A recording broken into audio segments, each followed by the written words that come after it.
झारखंड में बीजेपी नेता अनिल टाइगर की हत्या के मामले में चौंकाने वाले खुलासे। रोहित के पिता ने पुलिस को कोई अहम जानकारी दी। इस मामले के लिंक सुभाष जायसवाल की हत्या से रहा जुड़। भाजपा नेता अनिल टाइगर की हत्याकांड के बाद पुलिस पूरे मामले की गहराई से जांच कर रही है। एनकाउंटर के बाद पकड़े हुए शूटर रोहित वर्मा ने पुलिस के सामने कई खुलासे किए हैं।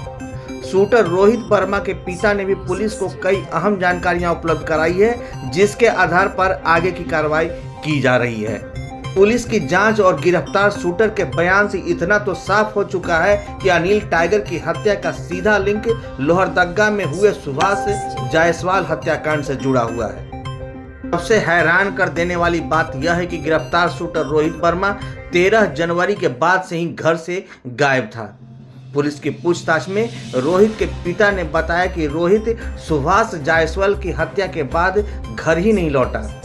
जब वह कांके हुए एनकाउंटर के बाद पकड़ा गया, तब उन सबको रोहित के बारे में जानकारी मिली। और तलब है कि 14 जनवरी को सुभाष जायसवाल की हत्या लोहरदग्गा के कुड्डू बस स्टैंड में गोली मारकर कर दी गई थी।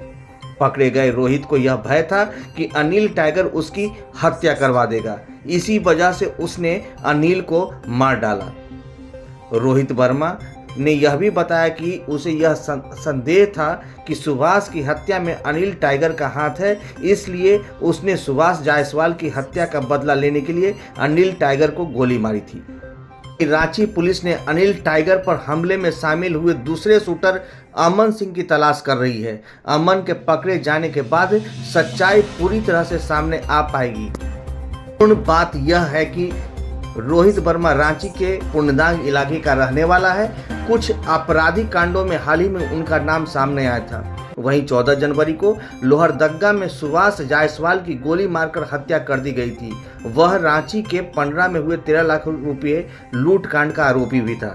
एनकाउंटर के बाद रोहित गिरफ्तार अनिल टाइगर की हत्या करने और रोहित और अमन दोनों ही बाइक से कांके चौक पहुंचे थे।